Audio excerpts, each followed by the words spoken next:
Action Army, and the trigger mechanism and the pins, the whole 9 yards, replicated it in CAD. And then I did a spectrum analysis on it, on what it takes to break it.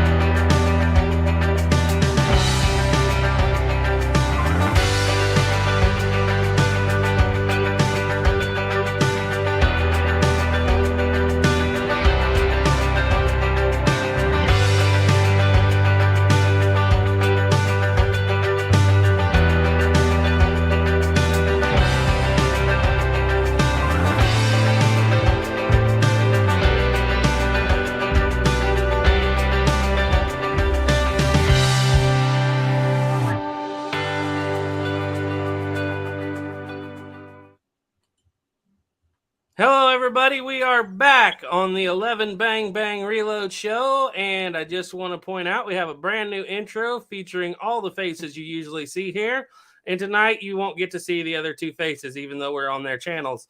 Duke is in Wyoming, getting settled in and working his way around at the fort there, and some scheduling things have come up, so we may be changing the day of the chat here soon after we get through all the people that we've already got assigned. Snapper got sick tonight, so he could not be here, but we are still streaming across all of those channels. And of course, we have Ethan down here on the bottom, and my brother Caleb here beside me, and our special guest, Doc, from By Land and Sea. Yay!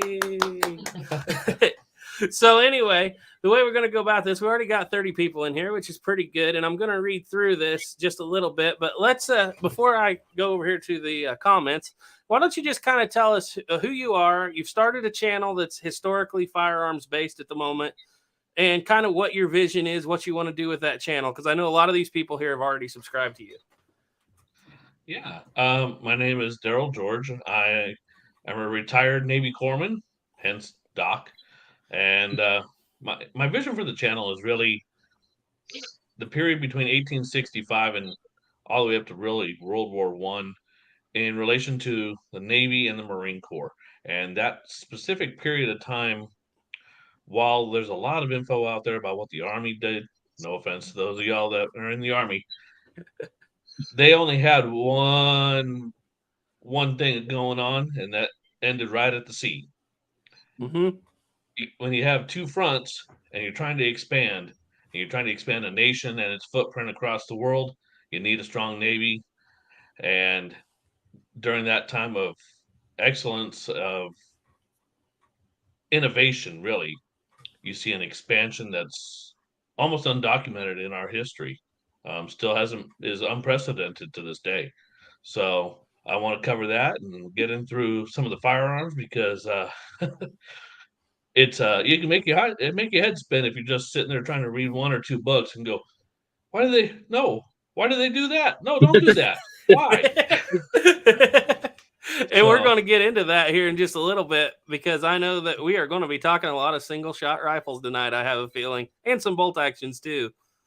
So let me get over here. We got quite a few people in here. We have Task Force Tyler says hi. George Gooding is in.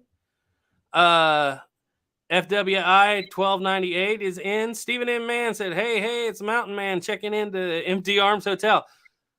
Ethan, do you have the video ready for tomorrow, or are we using the one I already filmed? I mean, I was going to have the video ready for tomorrow. Let's use the one I already filmed. Okay. Let's use the one I already filmed. Stay tuned, Stephen M. Man. I got a video just for you coming out tomorrow, but you can't guess what it is. Louisiana Gray is in. He said, good evening. And we have Gunsmith 4570. Gray Pilgrim's here. Hey, Gray. And he said, howdy in Latin. Diane Houston's in, says hello. Let's see. Let me roll on down through here, guys. You know, this is kind of hard to do without Snapper. He's always filling in the dead space. Well, but we have Hardy in, and Six Guns. Slick Six Guns is in. He said hello. Texican 1836. William Schlosser says greetings. And Turkey Creek 1823 is in. Hi, Turkey Creek. He says, I'm here, but I can't stay long. Oh, that's too bad. Daryl, thank you for your service, he said. Thank you. Todd B says, hey, gents, and that's where we're at. Let's kick this off. What is your favorite naval firearm that you just can't wait to talk about, or have you already talked about it on your channel?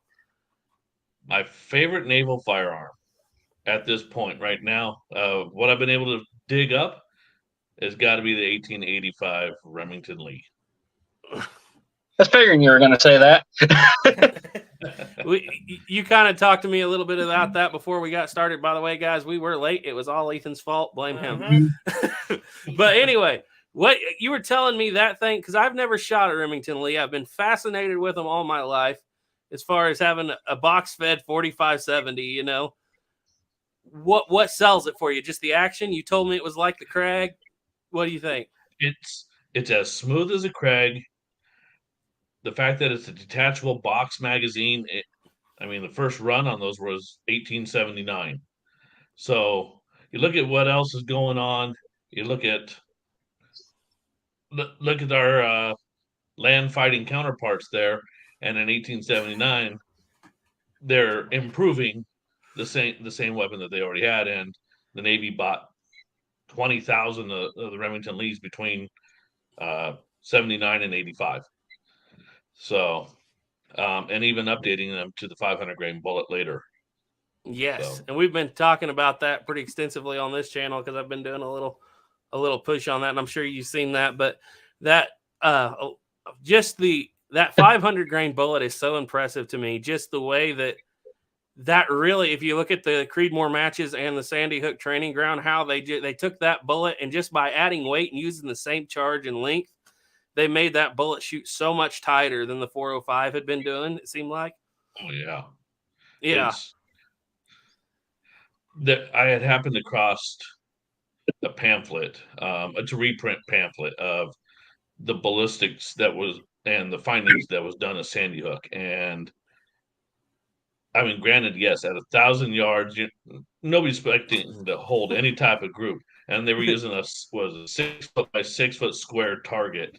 And, you know, when you fill out the math, they were still holding 1.5 minutes of angle at 1,000 yards with that thing. It's like, we have a hard time doing that now. Yeah. So. And it was driven by impressive. And the way I understood it when I read it, it was just driven by the Martini Henry being a thorn in their side. Because it could just outshoot that round for so long. And so is there a Peabody rifle ever adopted by the Navy or that style? No. See, I don't know that much about the Navy stuff. They did grasp it, almost everything that they could get their hands on. But yeah, the three primary and I get it. Like I said, head will spin. Between 1877 and 1885, they used the Remington Lee, the trapdoor, the Winchester Hotchkiss, and a few Remington Keens. So, and why the vastness is at that point in time, Congress finally said, okay, we're going to keep the Navy around and let's build a Navy. And instead of having Springfield just build up a whole bunch more rifles, what they ended up doing was going, okay, we have a modern Navy. We need modern firearms, something that we can support from the sea whenever we put our infantry ashore.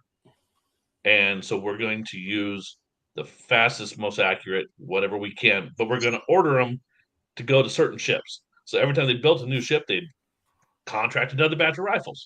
Yeah, that's interesting. Very interesting. So much the same way that the Army at the time I wouldn't say necessarily, this is just my opinion, of course, didn't need a different gun than what they had for the most part. You guys have a special need because your back's to the sea every time, right? and the benefit and the takeaway on that too, there's two parts that are the problem.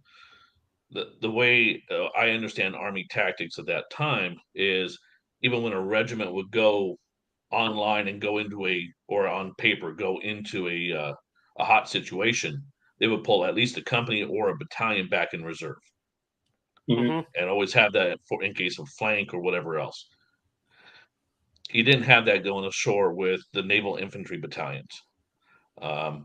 So you look more at like box formations and other assaulting type maneuvers, but you're only at you got your back to the sea, and the only thing that's protecting you is ships that might be shooting in the general direction that you need them to at that point. Might be shooting you. Yeah. Yeah. Isn't that whenever you're supposed to flood one side of the ship so you can raise your guns up a little higher, shoot a little further inland? Oh, wrong war. That didn't come around till a little bit later, though.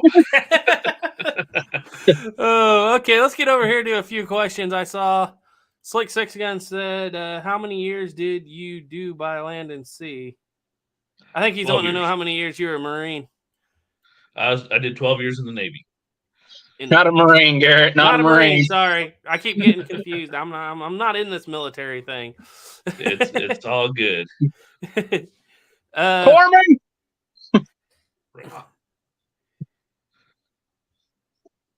How can it be Ethan's late? He's the boss. He is the boss? Actually, yes, Ethan is the boss of this channel. He started it.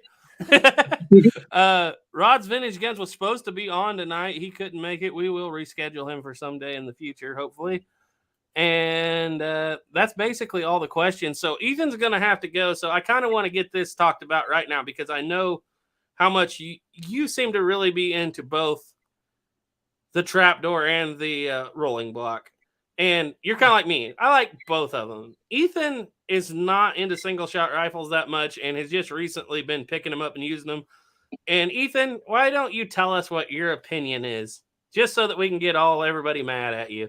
Well, I might get a lot of hate for it, but after shooting both rifles extensively, I personally prefer the trapdoor over the rolling block quite substantially. And the reason being is several reasons. One being the fact that I prefer the automatic ejection. You know, combat, that is going to be a huge thing. That's just one more step you've deleted from the rolling block. And two, I do like to shoot. Me and Garrett were talking about this. I shoot kind of AKs as a side hobby, and everybody always talks about the chin weld on the underfolders, and everybody kind of complains about that. And what I noticed is with the rolling block, you have to get a chin weld because that bore axis is so high that if you're getting right down on the rifle and you open up the breech, you can literally look down the bore if you're getting a good chipmunk cheek. So you got to raise your face up off the gun. It's not as comfortable. It doesn't have the automatic ejection. I just think the Springfield trapdoor is the superior fighting rifle of the time period. And just so you guys know, he does not have a dog in this fight. He does not care one way or the other. He literally just we've been practicing and prepping for the Trapdoor Springfield series, and he picked one up, and then he picked the other one up and says, as a shooter, as an infantryman, as a guy who's in the military, this is what I prefer. So do you have anything to add to that, Doc? I mean, what's your thoughts? It's funny. Your concerns about the rolling block were pretty much the same thing that the Army said in 1872, I think it was, 73. But yeah, I don't disagree with the awkwardness. If you're used to a certain type of rifle, the awkwardness of the rolling block, it is very unnerving when you're looking down that sight and you think, okay, a rounded piece of metal is the only thing that's keeping this round from recoiling right into my face. Yeah, it's a little unnerving, but at the same time, I figured out real quick why it was such a popular rifle around the world. Oh, yeah. It does not take more than 30 seconds to figure out the order of operations, and you can hand it to literally anyone, and they will learn which end's the bang end and how to load it and fire it pretty quick. Well, the other thing... Trapdoor takes a little bit more finessing, but not too much. The other thing I noticed was we shot these rifles, both of them, pretty extensively, and after probably after a couple dozen rounds out of the rolling block, I was having trouble getting the breech to actually close all the way, and it would be almost all the way, and you'd pull the trigger, and of course the breech does what it's supposed to do, and it stops the hammer from firing out of battery. But I noticed I was having that issue, having more failures with the rolling block, but with the trapdoor, kept going. And mind you, that was the were we shooting the 88 Garrett, I believe, 88 trapdoor. No, that was the one you shot that day was the 77 carbine. Yeah, I think I don't know. I was shooting so many of them, but we shot that one that it was just going and going and going, and it ran really good. But just the rolling block, it just kind of, I don't know, it failed a little more often it seemed like. And the big thing that got to me is the motor skills of running both rifles. So, you're running the Springfield, of course, you got to get your thumb up on that latch, open it up, grab a cartridge, shove it in, close, cock, fire. With the rolling block, you got to pull all the way back to full cock, pull your breech down and open, and then you've got 1/4 of an inch of shell that you got to reach in there with your fingertips and grab and fumble around with and try to pull out and eject. I just love that. Open her up, and out comes that shell, and you're ready to throw another one in there. Yeah, that extractor's a little lackluster. Yeah. Later developments, they did change that to an ejector. Oh, did they? Okay. Yeah. We were just talking about that. So you want to tell us what was the gun they first changed the ejector to? Because this is getting into one of my favorite conversations, because this is Erskine Allen at work again, I feel like. And he's like, I can take this action and I can make it like what we like. So what all did they do to that? What model was it? Could you tell us a little bit about that? Remington did it a little bit later, but Springfield did do it on the 1871. Funny, they called it the 1871. If you look on the left side of the receiver, it's stamped 1872. But that rifle, they went to the Springfield style of rifling, a little bit different. They invented the Springfield safety just because there was concerns about the rifle never being at half cock or having to lower it onto that floating firing pin in order to put it on half cock.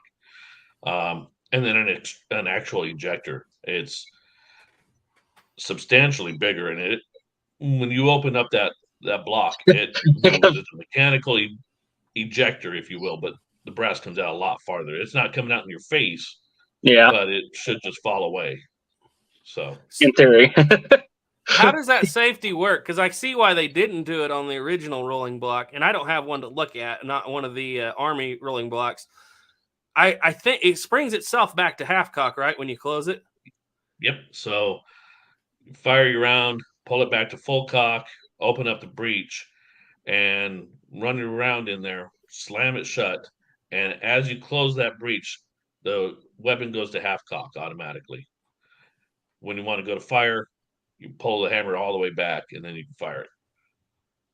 So between that and the naval trapdoor, do you have a preference? You probably like the rolling block, I would assume. Honestly, actually, I like the trapdoor. Trapdoor is just a sweet shooting rifle, no matter how you do it. But the rolling block, I can see why they decided to go with it at that time. So, and it's easier to clean. It is a lot easier to clean. All right. I'm gonna have to go here in a second. So, there's a question over here, Ethan. I don't know what this means, so you'll have to answer it. Oh, ETS, in time of service. Well, I'll put it this way: I'm already 7 years in, so might as well get that retirement money, right?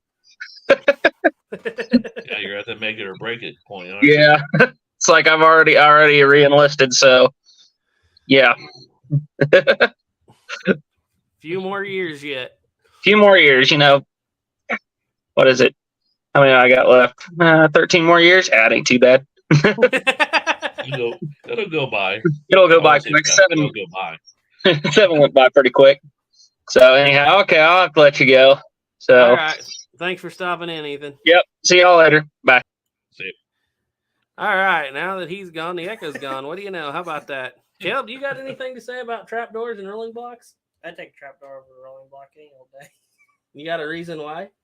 Like kind of like what Ethan said, when you throw it up to your shoulder, it seems like you gotta lift your head way up in the air and look over it. A lot of, I think, the rolling block love might come from civilian rolling blocks with tank sights. Where you still got to get up there, but not as high as you do the sights on the Army, the military style guns. The one of the last models that was in 7mm Mauser. If you Mhm. ever get a chance to look at the rear sights on those, you really got to get up on those things because of just massive ski slope on those things. So Yeah, I kind of figured that because I was shooting what was I shooting the other day? The 69 Cadet, which is basically just a 68. And I realized that on a lot of guns, when I pull the ladder up to go 350, I'm high. Like I'm really high up. On that gun, I popped the ladder up to 350, well, 300 basically, and then held up a little bit. And I realized that that particular sight on that, which is the real simple, it's just a simple ladder. It's exposed with the up and down. That sight was not too high for me at all, even at 300. So I think they might have sighted it pretty high to start with. I haven't looked real close into all that, but it doesn't seem like you have to go up very high to get to long range on that 5070. The 5070s are, oh, I fell in love with that cartridge. Oh, it's just such a blast to shoot. And it was shorter. And it's shorter, and I don't know. It's a blast. More easier than the 4570, it seemed like. Mm-hmm. yeah, there's a reason why it stayed around until about 1885. So Yep. Yep. And just when it hits the steel, it's just, I absolutely love it. So let's get over here and we'll read a few more questions. I did see that, let's see, Everything Black Powder was in. He said, howdy. It's good to see you here. And there were a few questions. William Slosser said, are you talking about Marines or did they have their own infantry corpsmen are always Navy? Yeah, I'm sorry. I messed that up, guys. I said Marines. So I know I said infantry earlier, and this is actually those of you that look at my little thumbnail for a picture on my channel. That is the flag of the Naval Infantry Battalions. The Marines at that time, and all the way up till almost the Banana Wars, if you will, were primarily either guarding naval installations or onboard ship. And when there was a landing that needed to happen, happened a lot. The Marines would go ashore. That was part of their primary job. But there was very few of them. I mean, even if you had 8 frigates there, you'd have maybe 60 Marines.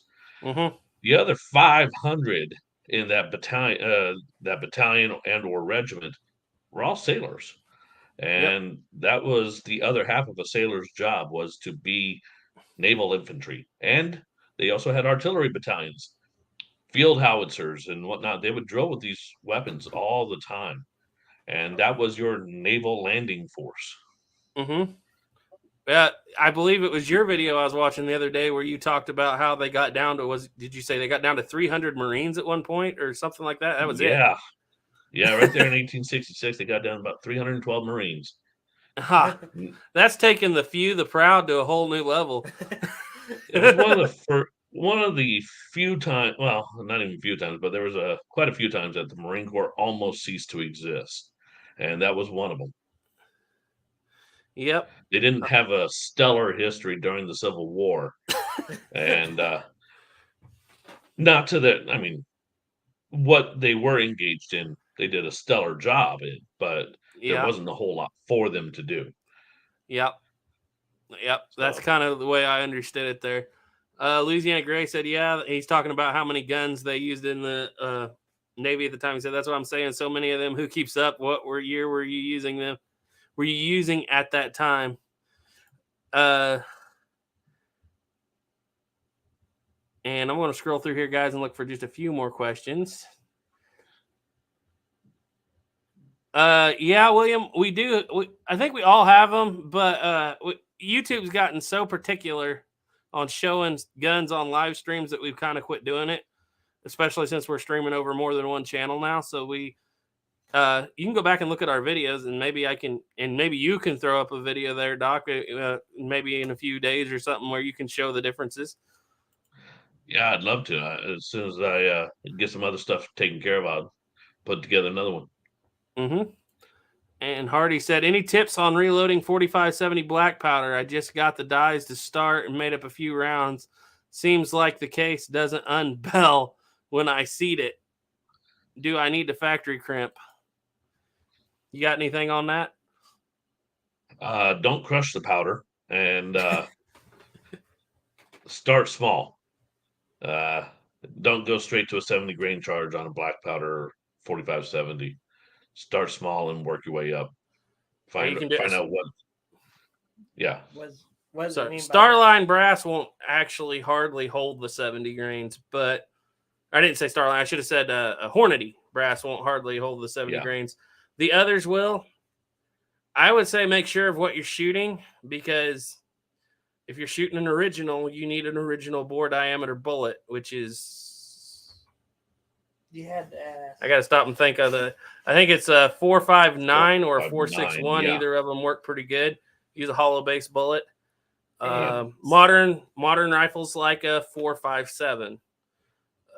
The older ones are just bigger. And if you don't spread the mouth on them, you'll crush your case if you crush don't your spread the case. mouth real well trying to On put the those rounds. original rounds into a modern case. So you need to Because- spread the case mouth. Because modern cases are made for the modern guns, Mm-hmm.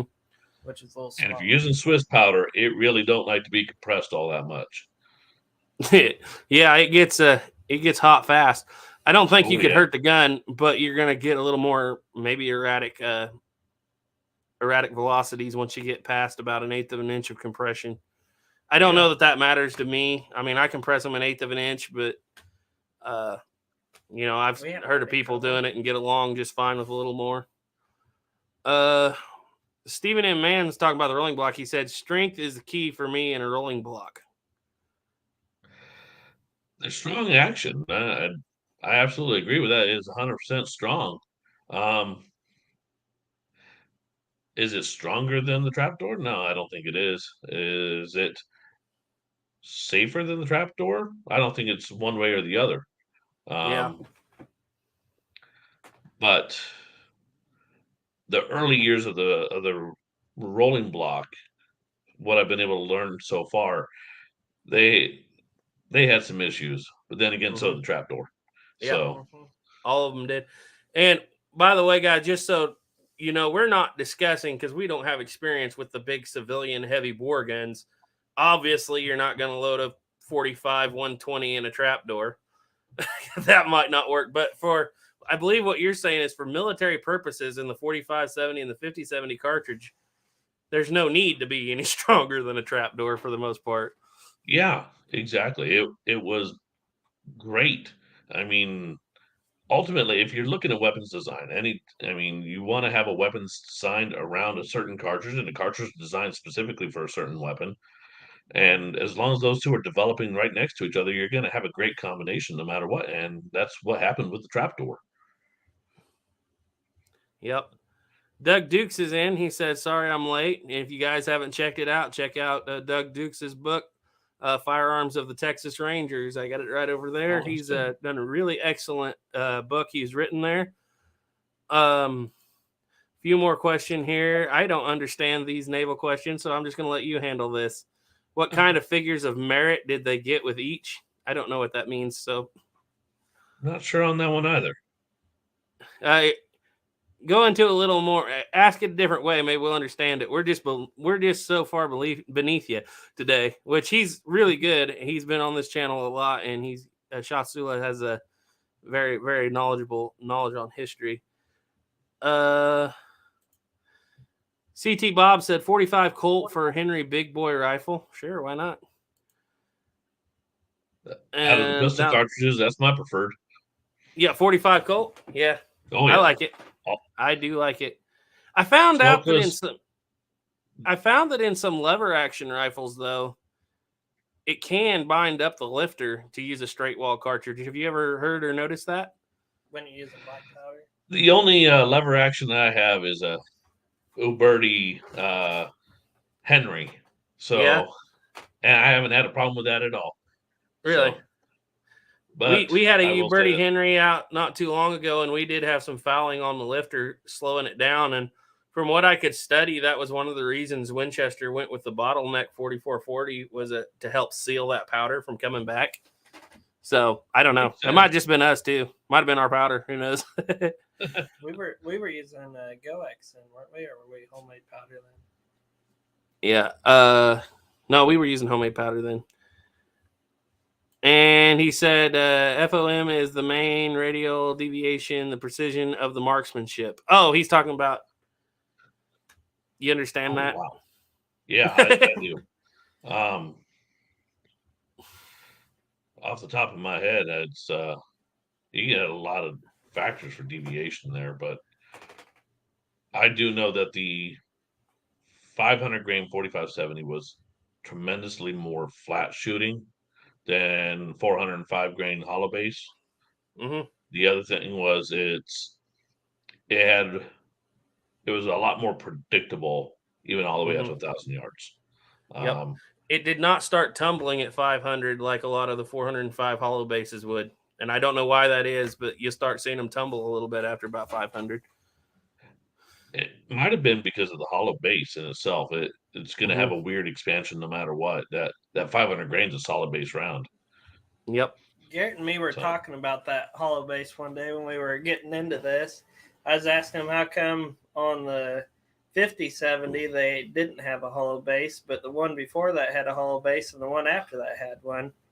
And you went into a little research into that, didn't you? Yeah.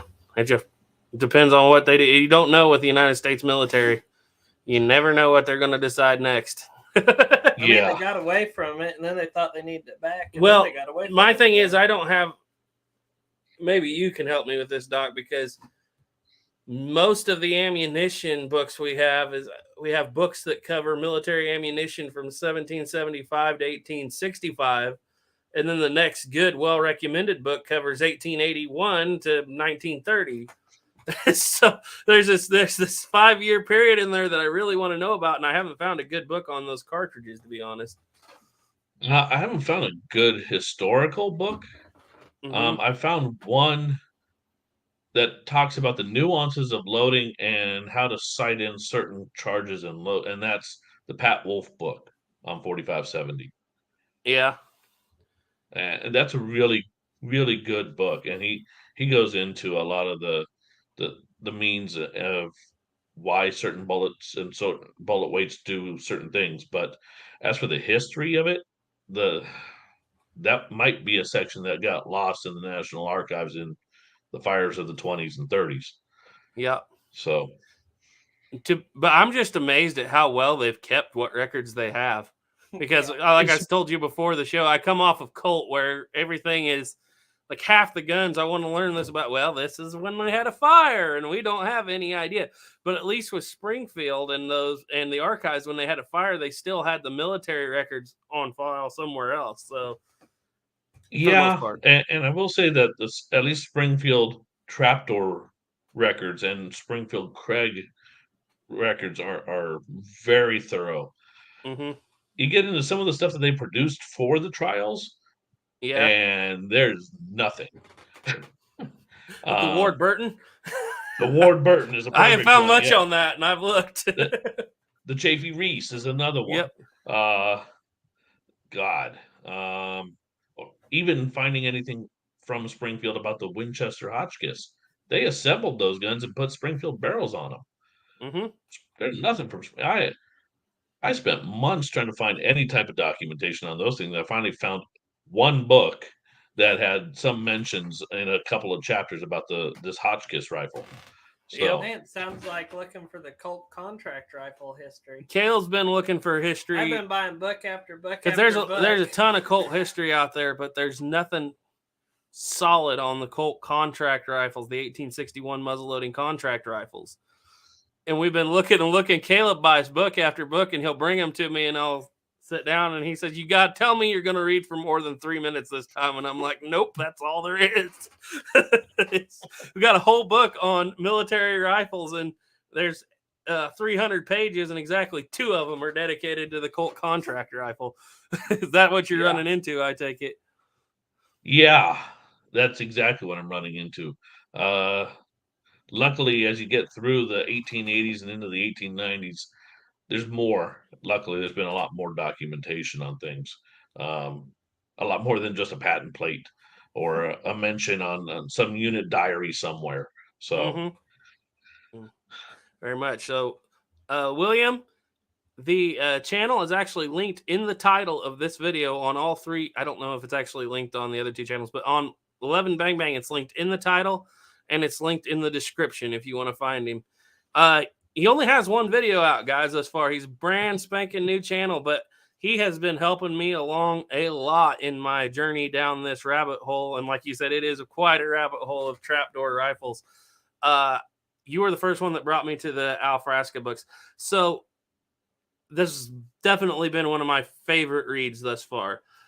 Did you get into that recently, or have you known about that book for forever? The Springfield Rifle, specifically book 2 is what I'm reading right now, because obviously there's more of the pre-73 rifles in book 2. You know, weird, I know, but kind of way. So I started getting into trapdoors about a year ago, and I hate to say it, I bought a 77 carbine that was pitted. It wasn't great. It had seen a lot of prairie, and fired it twice, and I was enamored. And after that, I really wanted to start digging into everything, and I found what people were referring to as the Trapdoor Bibles, Volume 1 and 2. Yeah. Or the big red books. So, and once I finally, it wasn't here. once I finally found them, and because how long have they been out of print? 30, 40 years now? Wow, they're not cheap. No, they're not. But once you open one, you have to get the other one, and they're not an easy read, but there is so you get through one chapter and your brain is going, I don't know if I can absorb anymore. And then you turn the next page and you're already reading the next chapter. Yep, another rifle. Look, they took an inch off the receiver. What an exciting thing. My favorite on this lock plate, it will be offset. The US will be off centered by 1/8 of an inch versus this one. It's he really gets in there. Oh, how come does my 1884 not have or has an 1873 patent date on the lock plate? Oh, I didn't want to read that part. Somebody put this one together. Book 1 will talk about that once you get book 1. Yeah, and I need to get into book 1, but I know the differences. I haven't read anywhere where there should be a 73 on serial or number on an 84 rifle, unless you've read that somewhere else. I know about the stars. Okay, I know all about the star reproductions, but or not reproductions, the star repair, and it shouldn't be anything dated 1884 to 1886 in a star repair that I know of.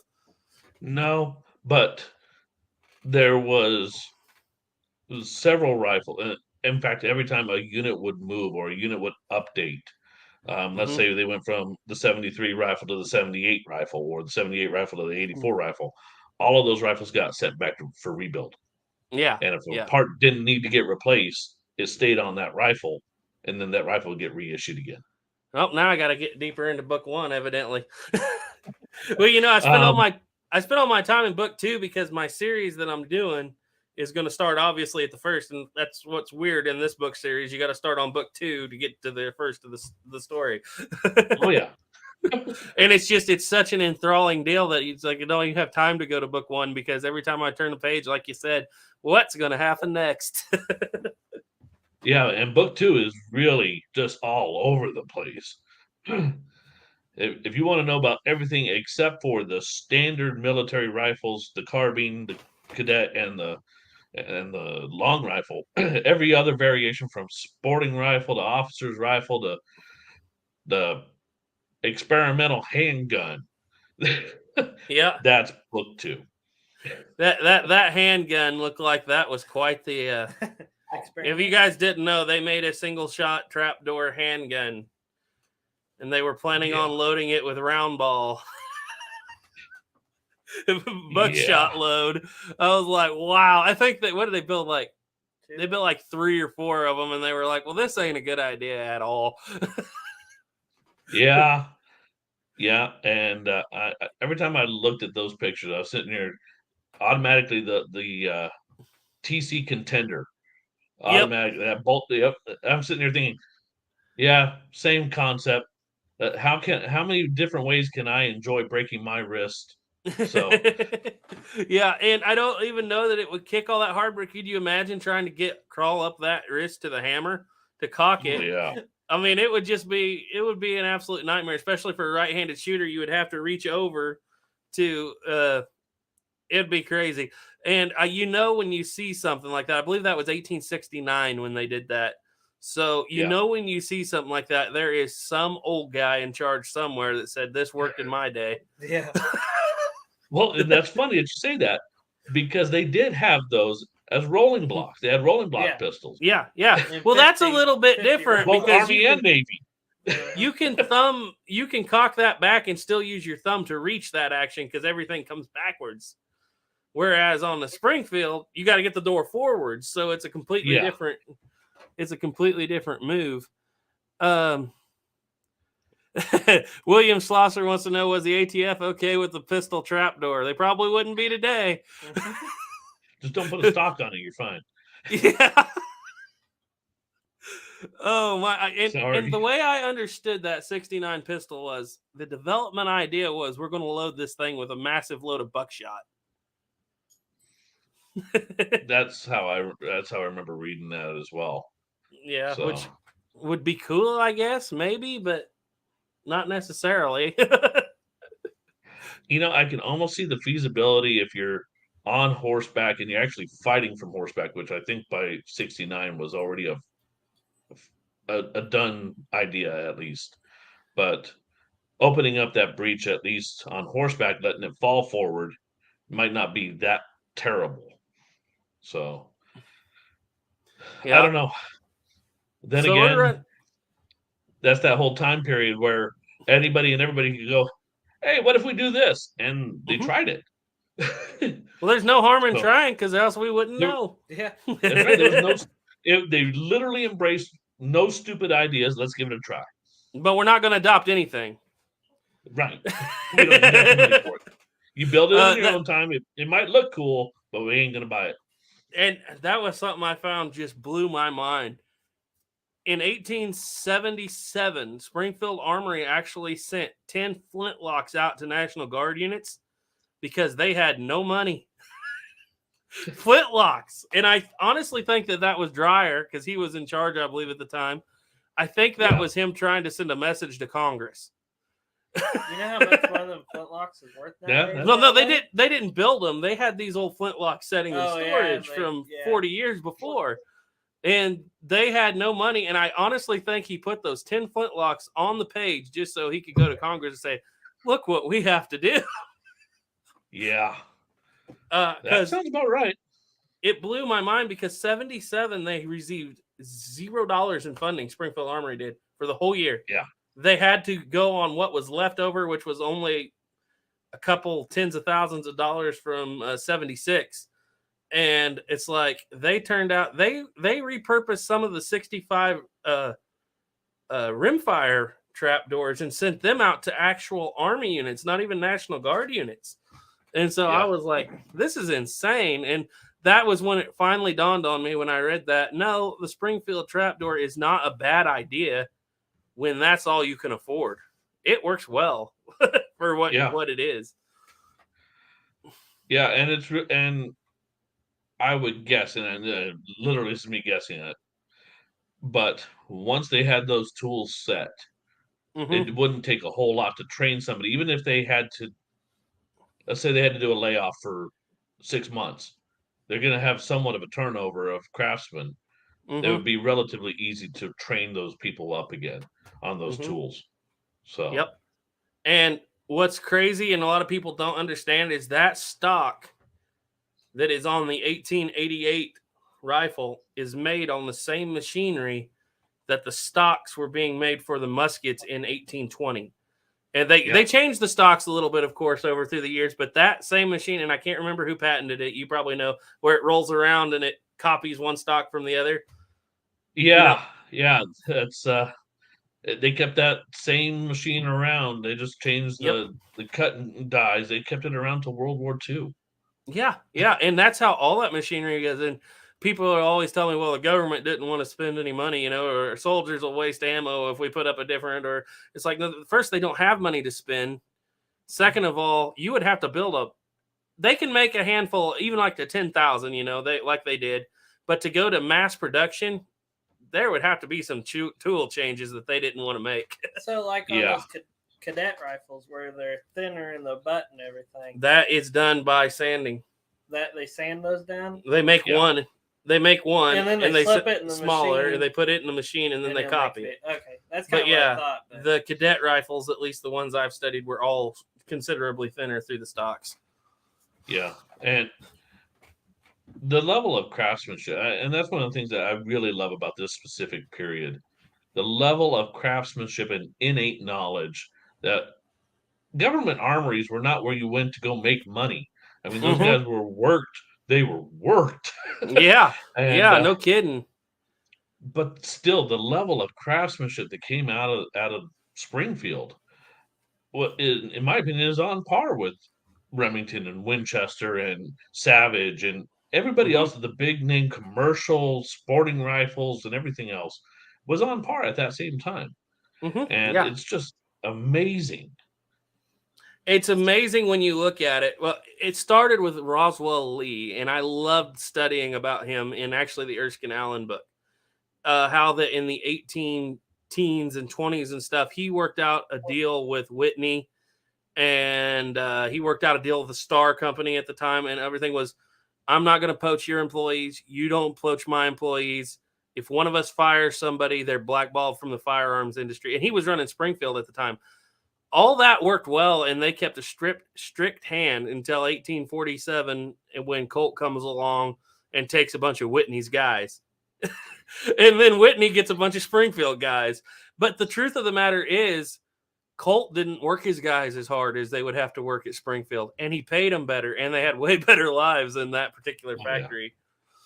Springfield was a nightmare to work for, from what I can tell. I mean, obviously good work, and if you stayed with it, but there was no holds barred.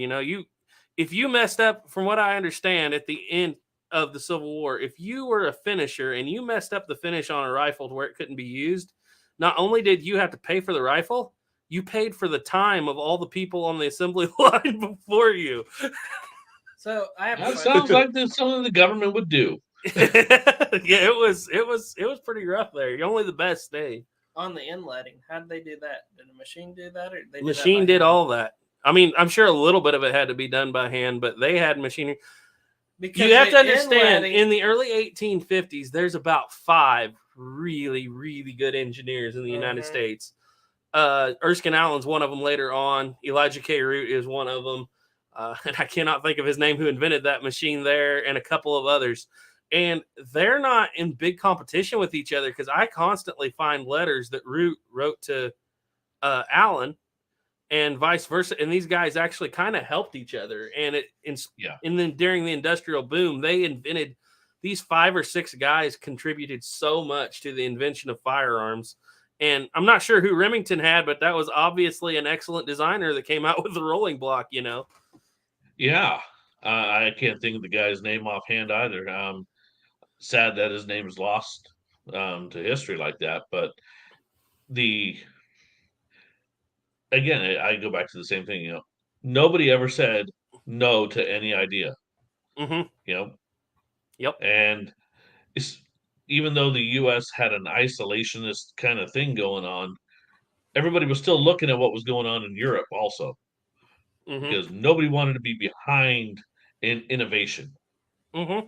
Yep. So, and what's funny is people don't realize how much those single shot rifles evolved, and they really, really did. When you take an 1866 that has a sleeved barrel or a rolling block or anything, a sleeve barrel 1866 where it's like, or even a 65 that's got a rimfire cartridge is completely different. And it's like, we're making this work. And then you go up to a rod bayonet model 1888 with that 500 grain bullet and the Buffington rear sight. And it's like, okay, this is probably as far as you could possibly take this design. The thing I think is neat is on the 66 where they had that coil spring for the ejection. How did they think up that? Well, it's not coil spring; it's that horseshoe spring. That horseshoe spring for How ejection. did they think up that quick to switch to that coil spring and the other setup? That was Allen. Erskine Allen. That's amazing. That man just sat there and worked that receiver over and over and over again until he got what he wanted. That's what happened. And after he figured that out, it stuck all the way through. Yeah. So there are a few questions over here. Let's see. I had a few here. Not a question, but Hardy said the trap door is also better than repeaters for field repairs for whoever was armorer at the far-flung outpost. Oh, yeah. Oh, yeah. And, I've heard a lot of people say that the military went wrong using that instead of using lever actions or anything else. But I will always go with this. The lever actions of 1866 and even later on to 1873 were still pistol cartridges. Mm-hmm. They were not what was considered a rifle cartridge, and that toggle would not handle it well. Mm-hmm. The other part is firing from the prone. That was what you were supposed to do, even back then. That's the best way to get down and hide on the flattest piece of micro terrain that you can find. Mm-hmm. And good luck running a lever action in the prone without getting dirt all up in that action. Yep. So, I mean, the 1860 was the predominant rifle up until the adoption of the trapdoor, the first adoption. Well, it's not even really an adoption, but the first, I guess you call it an adoption in 66. It goes everywhere. Yeah. So all you got's the 1860. And if you look at that thing, take a look at all the trapdoor rifles you have ever seen that are originals and look at where their cleaning rod goes. It is always beat to pieces along the bottom of the barrel. Why didn't they want to use the Henry? And I actually talked to a museum curator. I was with Duke, and we were up at another museum one day, and he had some letters and things that he was going over. And he's like, I can tell you why. He said, because they continuously smashed the tube. He said you can't keep that tube running on the Henry. Obviously, they would fix it going forward with the forearm on the next one. But yeah, a lot of people don't realize that there just wasn't a lever action suitable out at the time. Not at the time, no, not until later on. What about the Spencer? The Spencer is not a suitable lever action, Caleb. I'm sorry. I mean, I got one. I got an original hanging right there. They're not. I mean, they're cool. They're awesome for what they were at the time, but I don't know. I don't know if you could dispel this for me. I've read and seen and heard that they're finicky. I've never ran one myself. Okay. Well, it depends on the brass you get, I think. It depends on, of course, we don't have the copper they have, but you got to still remember their shells with cartridges were sticking in those too. And modern reproductions, I've talked to a lot of people that are like, yeah, we just throw the lever every time. Well, that's not the case with the older ones. And I don't know if it's how they're built or what. You got to tip down to get it in. You got to tip up to get it out. And in reality, outside of holding the cartridges for you, that's the exact same thing you got to do with the trapdoor. I mean, you don't even have to tip the trapdoor up to get it out most of the time. No. You don't always have to tip it up. Okay, William wanted to know, and I kind of know this, but I'll let you go into this because this is more your era. What year did they go to the Crag? Oh, okay. The official letter of adoption for the Craig in the United States Navy was not until 1902. They didn't adopt it until 1902? Correct. Wow. The Marine Corps was not until Marine Corps was about the same time. Wow. So it was already considered obsolete by the United States military or by the Army when the Navy adopted it. I mean, that's what I know. I don't know that much about it, but from what I understand, the Navy had already adopted before the Craig really got rolling, had already adopted and pretty much standardized on the 1895 Winchester Lee, or the Navy Lee, which was in 6mm smokeless. And that is a unique rifle. One of these days, I'll actually be able to buy one. They're not all that prevalent right now. And when you find one, it's pricey. But that 6mm Lee was extremely flat shooting, and it was in block clip, but you didn't have to load it with in block clip. You could load it otherwise, and very fast because it was a straight pull.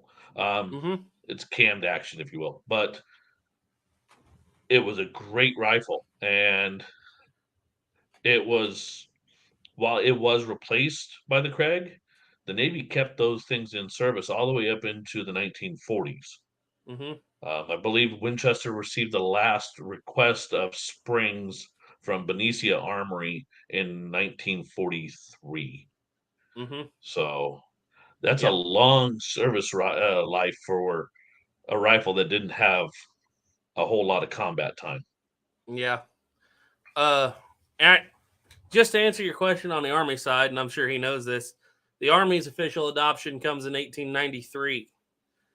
And they dink and dunk around about it, and Buffington and some other people have some fights over sites, and they make a little bit here and a little bit there. And come 1898, we go to war with Spain, and we haven't got there's not nearly enough Crags out there to arm everybody.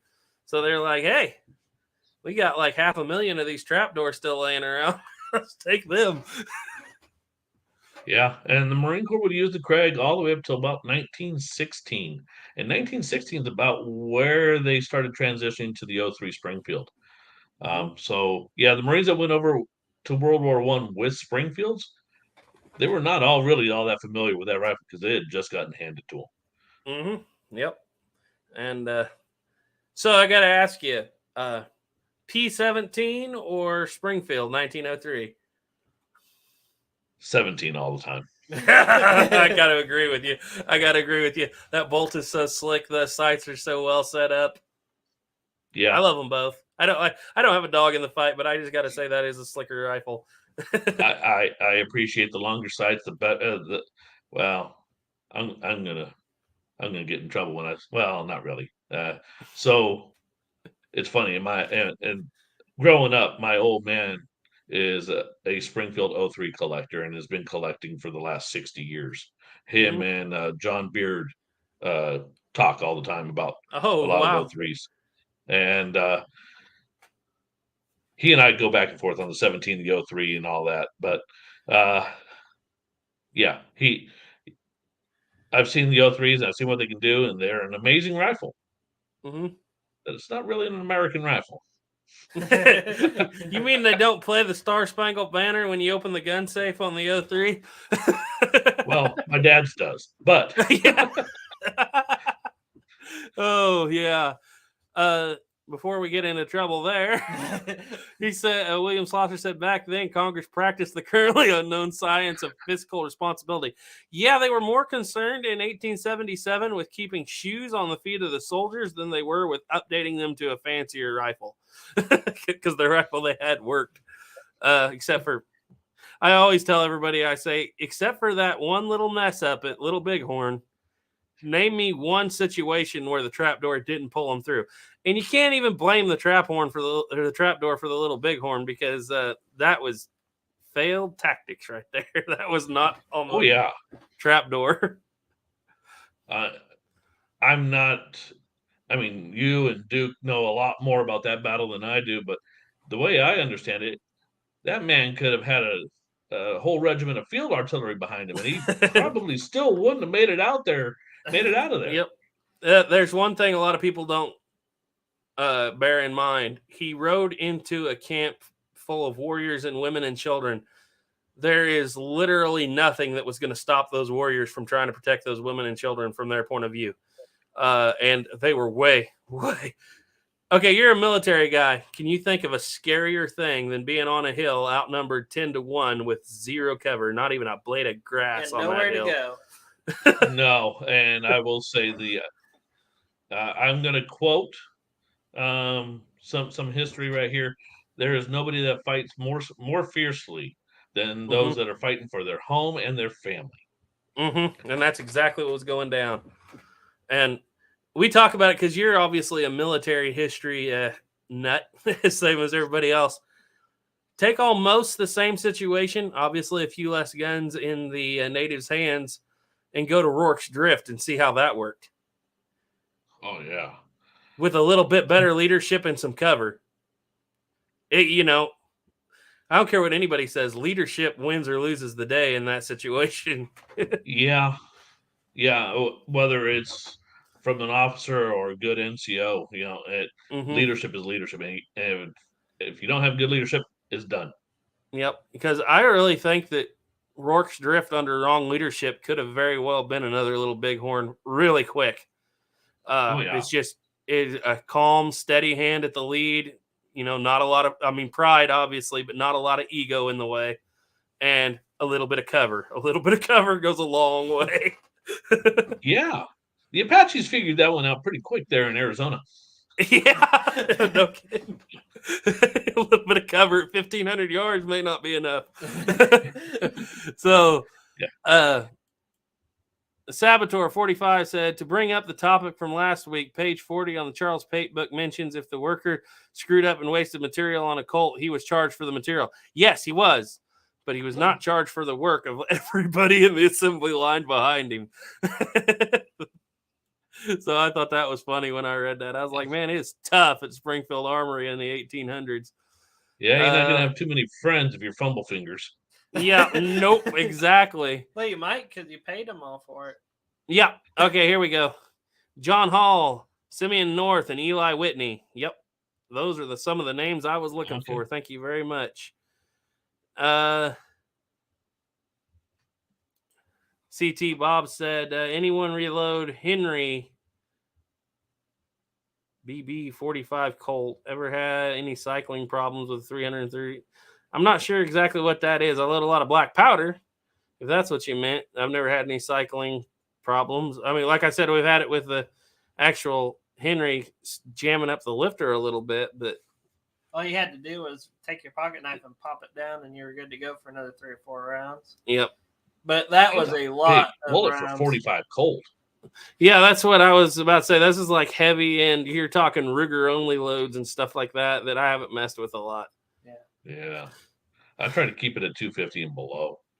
Yeah. That original loading is, and I load 40 grains in 250 all the time. We call it the plowboy load. That's my favorite load, but you don't need any more than that. No. That's no, a you handful. don't. And I really enjoy 45 Colt. I shoot smokeless and black powder out of 45 Colt, and the person that does up my reloads on the smokeless side is I had him load them up to basically the same thing as the black powder. So I'm still getting the 1,100 foot per second. You ain't shooting no. Inch. You ain't shooting no cowboy load. Them horse killers. Yeah, that's a conversation that we've had often on this channel, because we always talk about the Walker being, of course, the most powerful revolver until the 357, which it's honestly not. There's the Adams Dean Dragoon revolver in 50 caliber is pretty. That's a horse pistol, and I'm sure you know about that. But there's when you think about it, I do too. But when you think about it, 60 grains in that light round ball, or historically 40 grains in a conical bullet. Now you take that exact same conical bullet and you put it in you take a 255 grain conical bullet, which is heavier than the Walkers, and 40 grains in the single action Army. I think it's pretty close with a 7.5 inch barrel. I think it's running neck and neck with what the Walker was doing in military loading as far as foot pounds. Oh, absolutely. And then if you take it and go and do the conversion to smokeless and run, you're basically getting the same ballistics out of a 5.5 inch barrel as you would 44 mag. In fact, you're getting that. It's going to be a little bit slower, but your end result of energy transfer is almost the same. So, and the fact that they figured that out in 1872. Yeah. The thing is about the Walker is I love the Walker, don't get me wrong, but I always felt like it overshadowed the Patterson to the point that there's only 1,100 Walkers, actually only 1075 that we know of that existed. And it's like it didn't have that big of an impact for me historically. And I just like the Dragoon better. I mean, I like the Walker. Obviously, it's bigger, it's better and everything. But historically, the Dragoon just appeals to me a little more. All I've ever gotten the chance to play with are some Uberti reproduction of the Walkers. And I will say that's what got me into black powder. They balance, for me, they balance better in my hand than the Dragoons. if you want to say that a Walker balances in someone's hand, right? Well, it's got a different grip, and that grip, some people really do like that grip. It makes it feel better to them. I've got 3 of them. I've got a problem. Well, there's nothing wrong with it. I'll tell you that. It's just So as far as if you know anybody that has a horse and you a want to pommel test. holster, absolutely. That's I got a brace. Why not?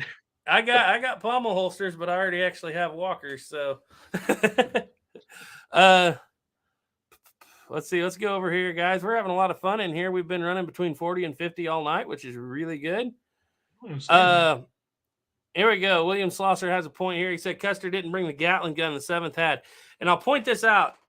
Like Duke has often said, if you actually are historically playing with that particular Gatling gun, and I don't think it was the 1-inch, but it was not the Gatling gun of the later 1870s.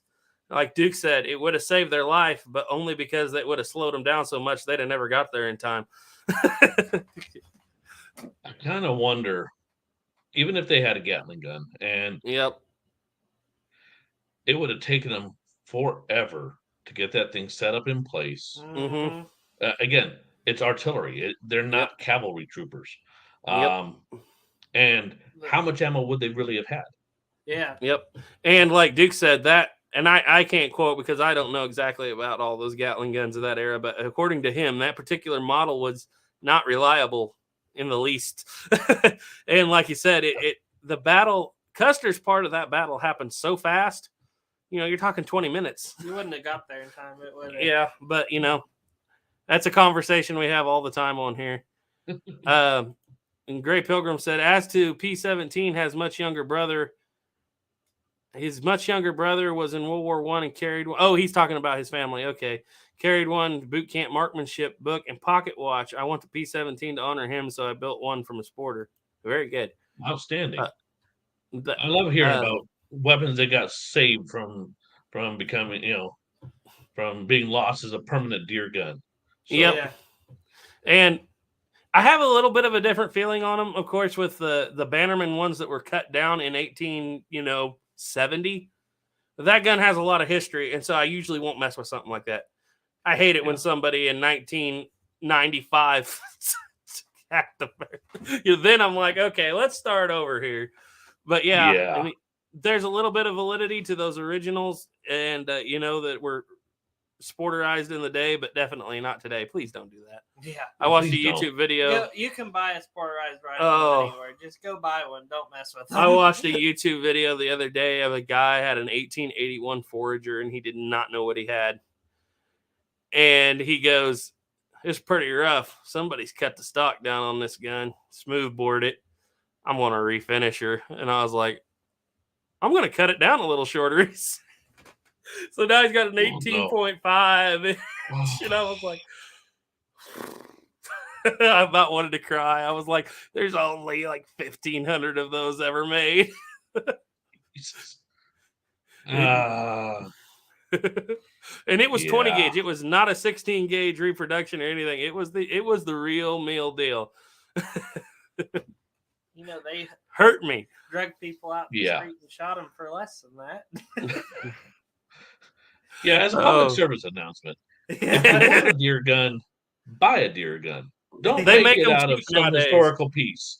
And you can take a historical gun and still shoot a deer. And like I said, there are some cases where I have some Enfields. I had a 1917 Enfield that had the markings on it that it was sent into a professional gunsmith in 1922.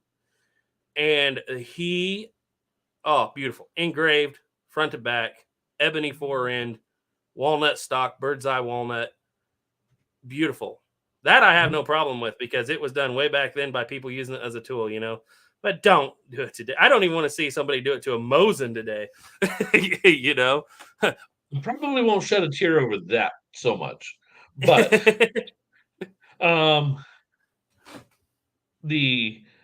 and I wholeheartedly agree with you. Some of those shops that were master gunsmiths that made sporting rifles out of old surplus rifles, right? Mm-hmm. Griffin and Howe, I think, is one of those premier shops that used to do it way back then.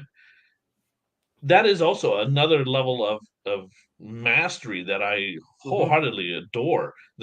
anyone that's gotten a chance to look at one of those, the engraving and it's a piece of art. It really is. And when I say that people are destroying military rifles, that I don't consider that at all. Destroyed. I mean, at that time when that was done, that was just an old surplus rifle that somebody could afford.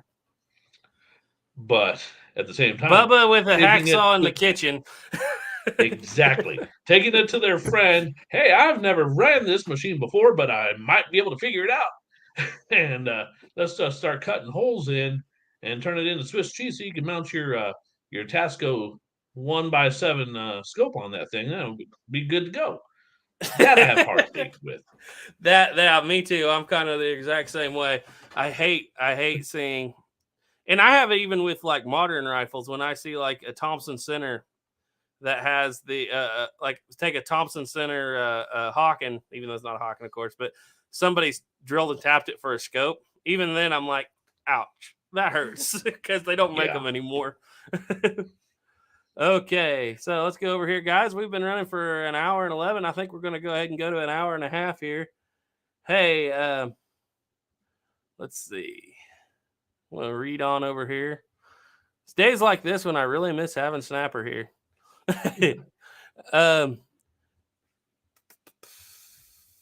Okay, so they're talking about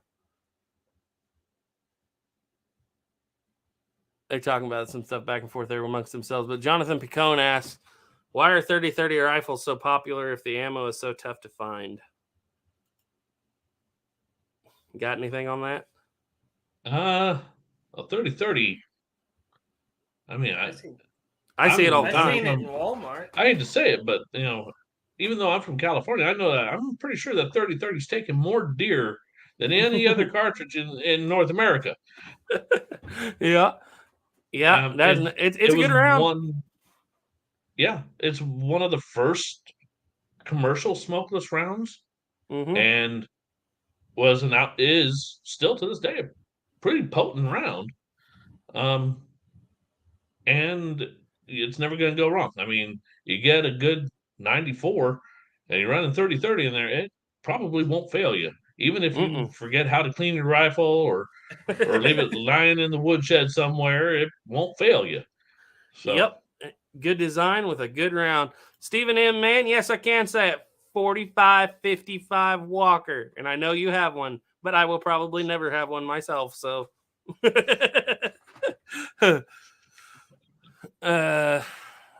let's read down through here. Hardy said, thanks to the trendy do-it-yourselfers that slather milk paint on curly maple desk and make it look vintage. Woo, yeah. Get them, Hardy. Yeah. Louisiana Gray said, okay, so sorry, guys. I'm looking for questions in here. Okay. West Cavita Dodge said, still okay to Bubba an AR-15 for now, but I think it will be the same cringe when someone puts rails on an SP-01. I'm going to say right now, even if, they're NFA rifles, but if someone Bubba's a Knight's Armament or a Colt's M16A1, I'm going to have heartache. Don't do that to that. Yeah. Now, the parts are available, build what you want. I was about to say a PSA off the shelf, go ahead, because that gun ain't got a soul anyway, and I have one, I can say that. But, a modern commercial AR-15, do what you want. That gun don't have a soul. It's a tool still. It may never get a soul. Okay. 50 years from now, somebody will 50 years from now, somebody will be like, could you believe that what they did to those rails? They took that the carrier off the top of that thing, and they Well, they might not. Do you hear anybody shedding a tear about putting a different type of scope mount on a Winchester Model 70? No, I do not actually. But you're not. That's a good point. The guns have gotten to the so interchangeable parts and so much like Lego kits now that you're not permanently modifying the gun, I guess, anymore. Yeah. Are you? Still doesn't have soul. I got a couple here. 50 TN CSA said, so what exactly is the 1861 Springfield Lee cartridge conversions? I've read about them, but I've never seen one. I have no idea, so go ahead. The Lee cartridge conversion. I have not seen that one. I remember the name. Yeah. But 1861, that's pretty early. Well, they're converting 61 Springfields. Oh. Yeah. And honestly, there's about 12 or 15 different patented conversions at that time. Which book? Paperback one.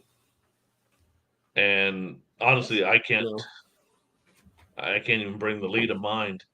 So. I'm gonna have Caleb look because it might be in that Holmesmere book. I don't know if you have this one, Richard A. Holmesmere, the 58 and 50 caliber rifles and carbines of Springfield Armory, 65 to 72. Let's see if there's a. That one's on order. Oh yeah. I need to get the other one he has too. This is an excellent book. It's not in depth per se for like a Springfield guy. It has just the information you need on a gun, and then it goes to another chapter. But that's fine because there's, let's see, there's only 5 chapters on trapdoors, and there's 21 chapters. So there's a lot of conversions Springfield pulled off in there. Let me look here. I'm just gonna thumb through it a little bit here. There's the Springfield Jocelyn. You got that one marked. That's where the trapdoors that I was interested in ended. Oh. Model 1868 Springfield Remington transformed rifle. That's that's their conversion to a rolling block. Yeah, that one's interesting. Yeah. They got a lot of rolling blocks in here. The 50-45 Navy Cadet rifle, Remington patented. I bet you know about that one. I don't. Yeah, 1867. And 1870s Type 1 and Type 2. Not seeing a Lee yet. I know that like the Ward Burton's in here, so. What's this one? 71 infantry rifle. If I saw a picture of it, it'd probably bring it back to mind. But yeah, there were so many cartridge conversions that came out. Sharps Model 1870. And I'm still thumbing here. I might find it. Ward Burton rifle. Not even a carbine. That's just a cool gun, I think. I'd like to, because I know Custer and his guys actually carried the Ward Burton on the Yellowstone campaign. Let me keep digging here. They were part of the trials, huh? Yeah, they carried the 71 in 73. They carried the Ward Burton carbines in the Yellowstone campaign, and mysteriously, a bunch of them didn't come back. And they got lost, or they got broken. Would you please give me a Spencer? Give me a replacement Spencer.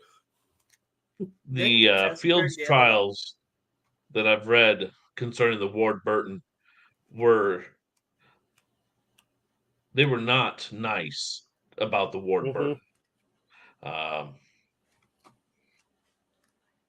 love the concept, especially that interrupted screw concept for the bolt, but apparently it really did not find favor with the troops. Yeah.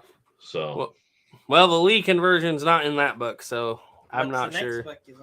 Well, we can look at it sometime later. I'm not sure about I'm not anywhere near my actual library. I wish I could look it up. Yeah. So that's always a good idea for a later video. That's what I usually do. Hardy wants to know, so where did all the Mosins and SKSs go, even on the secondary market? I would think that they would still be in circulation. They all sitting in people's closets. Probably. Yeah. I know. Yeah, pretty much. I think especially the Mosins, and I can't speak for all the great places, but at least on the West Coast, what was it, 30 years ago, you could pick up a Mosin for $70, $80. Mm-hmm. And that was one in pretty halfway decent condition. Mm-hmm. SKS was $110. and people were gathering them up real fast Mm-hmm. because it was something that was shooting. Ammo was available, and it looked cool. Mm-hmm. My grandpa in the 90s, they had a barrel full of them in a gun show for $50 a piece, I think. He bought the whole barrel. And he brought them back, and every time one of his grandsons, got old enough, you get a Mosin. And we all did. Oh, wow. And, so we all kind of grew up around them. But that very same grandpa, my uncle, was going to spend $75 on an SKS, and my grandpa told him it's not worth it. They're only worth about 50. And my uncle, for years later, would always say, I should have bought the SKS for that money. I said, yeah, you should have, because you couldn't touch them for about 500 nowadays. They're high. Growing up, I used to thumb through every issue of the Shotgun News, and you'd see Mosins and SKSs in there for dirt cheap. Then again, Mitchell's Mausers was still in there too, so they're. I don't know if it dried up or if they finally all got bought. But I've always said that while I'm not a huge fan of the Mosin action, especially the World War II production ones, if I ever find a Remington or a Westinghouse that's in decent condition, I will grab that up in a heartbeat. Or what's the other one? A Finnish Mosin. Finnish Mosins are. I found one that it was rough, and I didn't get a chance to buy it just because of laws of where I live. But it was a Remington Finnish capture. There So you somehow go. it ended up in Europe and then got captured, and the Finns worked it over also. I'm sure it's a great rifle. I didn't have the opportunity to buy it. So Well, not most of us aren't buying these old surplus military rifles so that we can have the latest, greatest, fastest, best shooter out there. We're buying them because we love the history. yeah, So you about got to have a Mosin just because there ain't a war in the last 100 years. That my brother was fighting in Syria and was running into Mosin Nagants. saw them all the time in Iraq. Yep, and he's like, you see those, and you may even see a Martini Henry every now and then pop up somewhere. Yeah, Afghanistan, we saw quite a few. Yep. So. He said Browning high powers, old ones, always getting trashed and showing up on the other side. And he's like, would have been a great gun collection, but for some reason the Army wouldn't have let him adopt one and bring it home. Yeah, we saw in the invasion in 03, we saw into Iraq, we saw a lot of really crazy stuff. They're sitting there going, God, I wish I could have brought that home. Old M3 grease guns, Thompson submachine guns, flamethrowers, World War II flamethrowers, all this U.S. stuff that was Lend-Lease at one time was showing up in Iraq in 2003 and being used. So, Did you ever run into any bars? the BAR? Yeah. No. And yeah, I wish I'd had. What was that one Ethan dug out of the sand? That's a 50 cal. Yeah, it was the M16, I think it was. He had the M16. He also had, I can't remember if it was a 1919 or what it was, but it was a Browning 50 cal they dug out of the sand in Syria. That had been there a long time. I can't remember exactly what it was, but yeah, I wish he was still on here. He could tell you. He's got all kinds of stories. He said in Syria, in those places like you were just saying, Iraq, and he said you go out and kick in the sand. People have been there so long, something will turn up.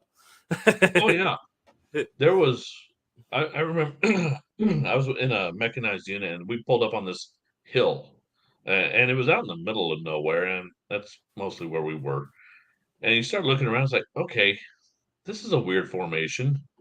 You start looking at everything, and my historical brain starts working. I'm like, wait a minute, wait. That's a stable.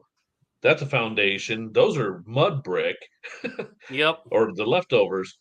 And when you start looking at a map, thank God I had access to maps. It was a stop on the Silk Road. It was one of the old hotels on the Silk Road. Wow. That's insane. Yeah, that just, not to get too deep into all that, but that was what Ethan said. He said you would just look out across the desert and you'd say there's just rocks everywhere. And he'd be like, but they're all piled. And his guys told him, they said, well, that's 2,000 years of people being buried under rocks. Those are graves like forever. Yeah. So anyway, getting back down here, they're still talking about reloading amongst themselves there. Oh yeah, AR Americans in. Hey, we almost had him tonight, but it didn't work out. We'll have him again pretty soon. 50T in CSA said I would have claimed it as covered government equipment. Well, I think they're pretty strict about that nowadays. They don't let you go home with something you're not supposed to. No, they go through. There's actually a customs check as you're coming out of country. So it's not like World War I eras or World War II or one era sockets where you just cut it and make sure it fits in your duffel and then you bring it home. yeah, no, it didn't work that way. Yep. So. Yep. And Guns of the West is in, and he said, hey, fellas, all right, guys, you got any more questions over here for Byland and C for Doc over here? Go ahead and put them out there. We're going to run for a few more minutes till we've gone for an hour and 30 minutes. I appreciate everybody who's been here because we have been running almost 50, and for just a couple of us being here on tonight, that is excellent, excellent. Check his channel out, guys. It is linked right in the title of this video, or if that doesn't work, go down to the description. And it may not be in Dukes and Snappers, but it's definitely on 11 Bang Bang. So go ahead and check that out, guys. Give him a subscription. He's got one video out. He's a brand spanking new channel, but I sat there on the edge of my seat for that whole video because I kind of had an idea what was going on, but I picked up a lot of good information. Thank you. What do you got coming out next, you think? So I'm working on scripts for two separate things, not gun related, but definitely good history stuff. And that'll be the Korean expedition of 1871. Oh boy. And oh yeah, we kind of flexed a muscle there that we didn't really have and still came out on top. So, oh yeah. and, yeah. Trapdoors in Korea in 1871. All right, let's go. Rolling blocks. Or rolling blocks, I should say. Or what is it? Trapdoors and rolling blocks. 1867 rolling block carbines. There you go. There you go. There you go. See, the rolling blocks did do something. They did a lot, actually. I mean, when you look at it. I mean, the Army, everybody's like, why didn't the military adopt the rolling block? And I always have to stop and say they did. For a minute. Yeah. In fact, well, I'm going to say part of it for that episode, but so that was a 500-man landing force that happened there, and the Marines still had not traded in their 1855 and 1861 Springfields yet. And the three ships that did go at first had just gotten those 1867 rolling blocks. The rest of the Navy at that point still had Whitneyville rifles, so which are a short muzzle loader, but it's in 69 it's a rifle in 69 caliber. That's harkening back to the 41 era. That's they call them the Plymouth rifle. Yeah, and it fired a 69 caliber mini ball, and wow, with an 80 grain charge behind that thing. It's that'd be kind of rough on those little I can't guys. wait for this video to come out because I knew this existed, but I have never done the study on it to actually, because it doesn't pop up a lot in my sphere. And so I knew that this stuff existed. I would love to hear. I would love to know how much that mini ball weighed, how many grains that thing was. It had to be huge. I can't even remember off the top of my head. It was a big bullet. But the Navy had just traded those in for those 1867s. Yeah. And they probably Marines, thought they had it. Oh, sorry. I said they probably thought they really went down on power when they get that thing. Oh, no. They were happy to get reloading because the guys that they went up against in the 5 forts that they took on that Korean peninsula still had matchlocks. There you go. There you go. That is, and I love this because people don't understand. They automatically, most people think muzzle loaders, Civil War, after Civil War, or because we all think as Americans, and we're always thinking, 1865. Boom, everybody has, a cartridge rifle. Even in America, that's not a thing for a long time. You know, Yeah. the Lehman trade rifle persisted way into the 1880s. I mean, they were bringing those things into Springfield left and right up into the 1880s. And it just amazes me when you say something like that, that somewhere in the world, the matchlock lived that long. I love the matchlock. I shoot a matchlock a lot. We do on this channel. But to think that somewhere somebody let it live that long is just blows my mind, because even the Pilgrims at Plymouth basically banned it in 1670. So, Yeah. So I bet, 200 years later in Korea, they're arming forts with matchlock.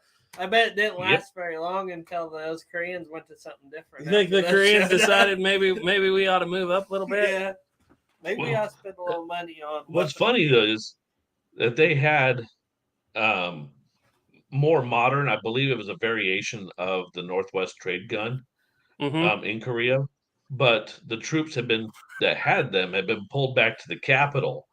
So everybody else that was manning these forts still had matchlocks.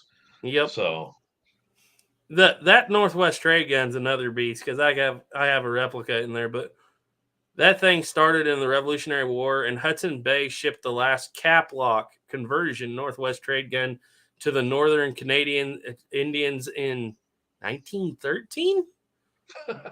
You know, a lot of people don't understand. Even like in the hills in Tennessee, you know, Alvin York was still using a muzzle loader squirrel rifle in, 1916.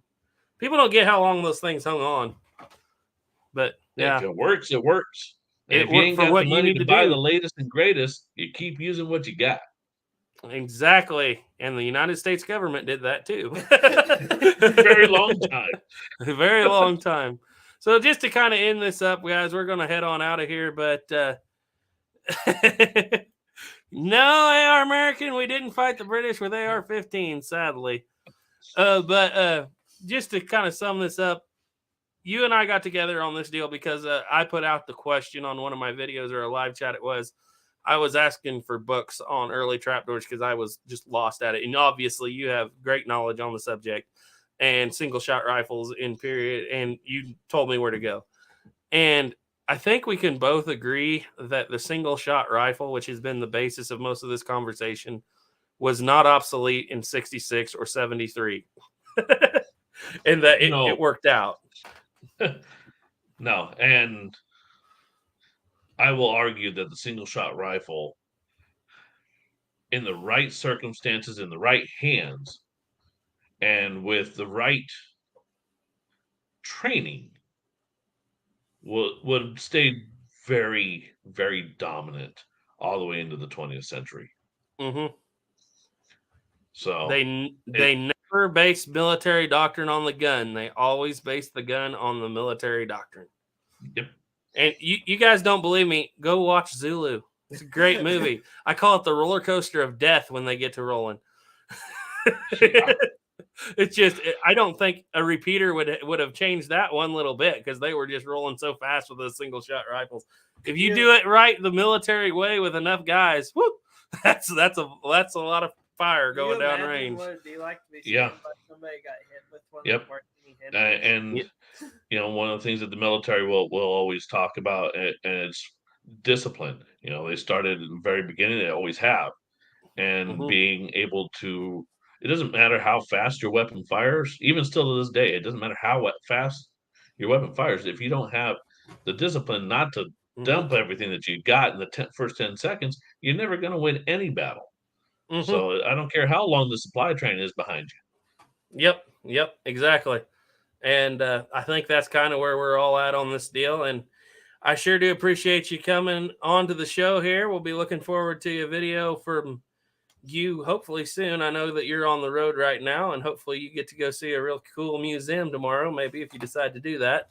I can't give that museum any more better recommendation. Probably best museum, probably one of the by far the biggest museums I've ever been in. But if a guy of your caliber who loves these kind of things, you have to go see it if you're that close. But anyway, anybody, you got anything else to say? Tomorrow, guys, be looking for a video on 11BANGBANG. We have a special video that's dedicated to Stephen M. Mann, Turkey Creek 1823, and Blackie Thomas, because they all played a pretty big role in that.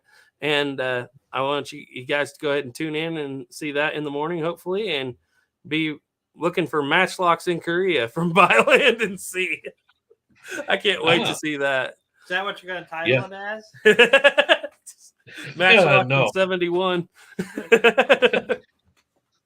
Yeah, Anyway. no, I'm still working on a title on that one, but Yeah. I greatly appreciate you bringing me on, and I look forward to many more times of working with you. And Yeah. I'm having loads of fun, and I greatly appreciate all of the help for getting my channel off the ground. So Yeah, no big deal. If I find a channel I love, I'll put it out there, because we're all we're here for is the history, and that's what everybody in this chat is here for, is the history. And you bring that in spades in the one video that you put out, so we very much appreciate that. So anyway, guys, we're going to go ahead and hop on off here. As always, trust in God. Keep your powder dry. Bye.